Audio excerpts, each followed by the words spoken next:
Magandang araw sa inyo mga Lods. Ngayon, magre-real talk tayo about sa mga ball screens, about sa screenaways, or sa paggamit ng pick. Kasi merong matandang kasabihan na sinasabi nila patamain mo sa pick, or sinasabi nila hindi tumatama yung mga screens. So ang nangyayari mga Lods, yung mga nagbibigay ng screens, pilit hinahabol yung mga defense. So, nangyayari, nagiging moving pick. So, ano ba talaga? Nalilito sila kung ano ba talaga dapat ang tamang pagbibigay ng mga screens. Kaya tayo nagbibigay ng screen ay para magkaroon ng advantage yung taong binibigay natin ng screen against doon sa kalaban niya.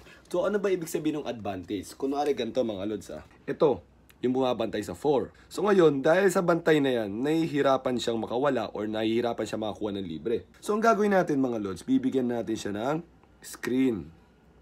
So ngayon, pagbigay natin ng screen sa kanya mga Lods, dapat pag nagbibigay tayo ng screen, doon mismo sa tao.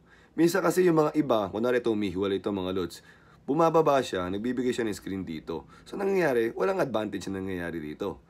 So ang gagawin natin dyan mga Lods ay pupunta mo siya dyan. After mong puntahan dyan, hayaan mo lang gumalaw to. At least nagawa mo na yung trabaho mo. So ngayon kung ito, gagalaw siya pag ganito at siya nakalusot sa space na to, kasalanan na ng kakampi mo yun dahil hindi niya ginawa yung part niya.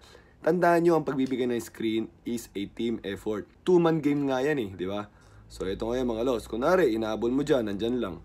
Hayaan mo siyang pumunta dito para maging shoulder to shoulder yung screen at matamaan siya ng screen. Ganun yung tamang pagpapatama ng screen.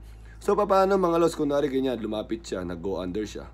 So siya na ang bahala dyan kung anong gagawin niyang counter dyan. Pwedeng ituloy niya pa rin, at least kahit pa paano may space makakatanggap siya ng bola or gusto niya pag ganyan mag-flare siya rito. So tatama siya doon sa screen. So maraming mga paraan mga Lods. Hindi nangangahulugan na porket hindi tumama yung pick or screen ay wala nang epekto yun. Minsan nga kahit nga hindi tumama yung pick or screen ay meron pa ring effect. So pakikita ko sa inyo mga Lods, kunwari ito example. Magkakaroon tayo kunwari ng pick and roll. Ayan, bumabantay ang yellow. Pagkatapos ito si 5, bibigay ng pick.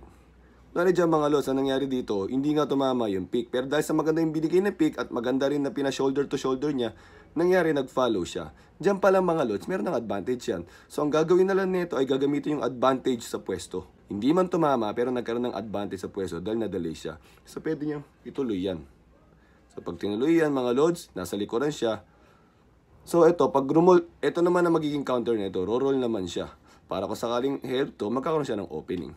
So, ganun yung mga Lods. Hindi porkit hindi tumama yung screen, hindi tumama yung pick, ay wala nang effect yun. Kailangan lang, ibigay mo yung tamang pwesto ng screen mo or ng pick mo doon sa bibigyan mo ng screens. Ngayon, siya na ang bahala kung paano niya patatamain yung bantay niya sa binibigay mong pick. Kung hindi man tumama or madali man lang siya, or magkaroon ng effect, magkaroon siya ng advantage sa pwesto, is successful na rin yung pick. Hindi palaging kailangan patamain. Yung advantage na na-create mo doon sa sitwasyon na yun, yun na yung pwede mo i-capitalize para makapag-create ka ng offense sa sarili mo or sa kakampi mo. Sana mga Lods, may sense to mga pinagsasabi ko, at kung may mga katanungan kayo, just comment below.